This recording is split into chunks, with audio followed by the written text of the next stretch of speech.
Good morning and welcome to Tribal Storm 777 for Eternity. My name is Harlan Vernon. I'm your podcast host here on this channel. Welcome. Today we'll be reading from The Language of Letting Go, Daily Meditations for Codependence by Melody Beattie. This podcast is dedicated to a very good friend that has a deep place in my heart. And she knows who she is. You know who you are, girl.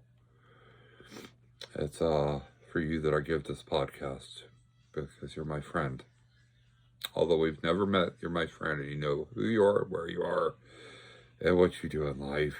And I'm so proud of you, little big sis, until you prove yourself other than a sister. So we're on February 3rd today, February 3rd, 2024. Happy February 3rd, everyone. I hope I pronounced it correctly. I think I did. The title of this meditation is Rejecting Shame. Shame can be a powerful force in our life. It is the trademark of dysfunctional families. Authentic, legitimate guilt is the feeling or thought that what we did is not okay. It indicates that our behavior needs to be corrected or altered, or an amend needs to be made.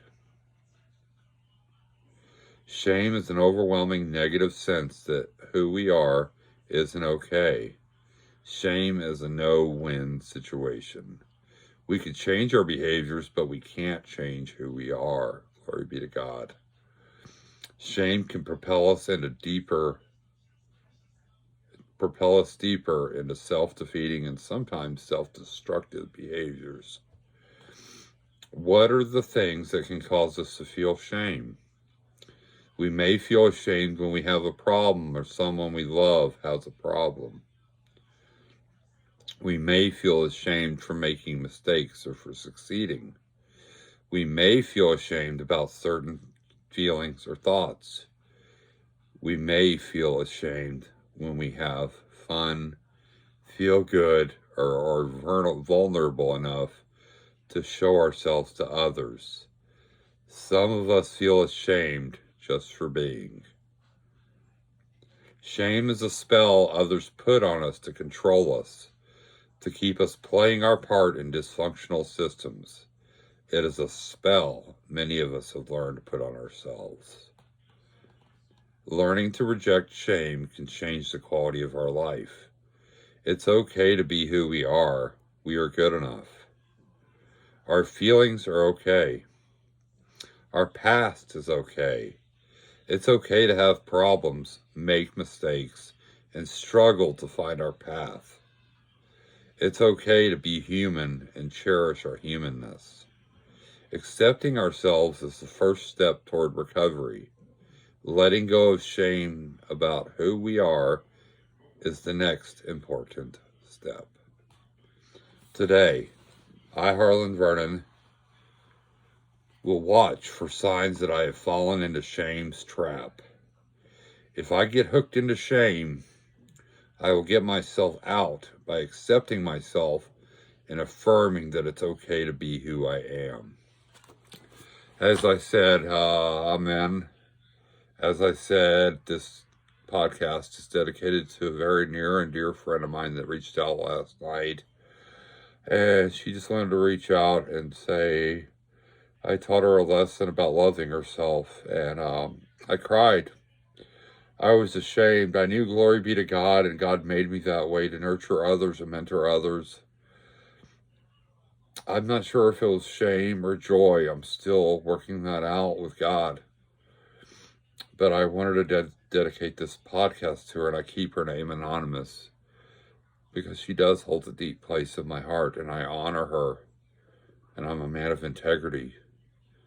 And I would protect her with all that I am and all that I have. It meant protecting her from this thing we call shame, as well as protecting myself. Nobody likes the spell of shame in our lives. I wanted to reach out to you, little big sis. If you ever not want to be a sister, I'm here. I'll always be here for my friends. Once again, thank you, friends, for making an impact on my life. In this lifetime, this life force we call humanity. Thank you for being there. I want to lead us in the full serenity prayer this morning. I want to ask that you bow your heads with me. And we'll start to pray. We'll either pray out loud or pray silently. God hears them both. God, there's nothing outside of God's sight and how He designed us. God, grant me the serenity to accept the things I cannot change, the courage to change the things I can, and the wisdom to know the difference. Living one day at a time, Lord, enjoying one moment at a time, accepting hardship as a pathway to peace, taking as Jesus did the sinful world as it is, not as I would have it, trusting that you will make all things right if I surrender to your will, so that I may be reasonably happy with this in this life and supremely happy with you forever in the next, God. Amen. That prayer was written by Reinhold Niebuhr, a very talented theologian, and I haven't read the full history on him yet, so I'll care to share, for caring is sharing when the time comes. Maybe I could give a lesson on his history. Once again, I wanted to thank you, friends, for being there and reaching out to me when I was at my lowest, feeling defeated, feeling that shame that I wasn't good enough. And yet a friend reached out, and my peace was already disturbed. It just became more disturbed because hardship is the pathway to peace, as Reinhold Niebuhr said in his prayer. Hardship is the pathway to peace. I went to a 12-step recovery meeting last night. I don't know if it was my long-lost friend's prayer when I asked her to pray for peace for me, or if it was the 12-step group and I asked for help. I really don't know where it came from, but I know God designed it for me. And I'm so very thankful for the peace I felt being alone and the serenity I felt inside to be okay being alone last night when I got home. I woke up at 1:30 this morning, did my chores before anybody else got up, and it felt wonderful to have that much peace surrounding me, to be able to do my work, the work, and take care of the people I love. God bless you and keep you. May you be happy. May you have a kind peace in your heart.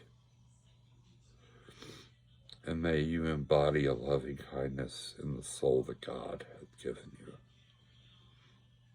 I pray you are well. Have a blessed day.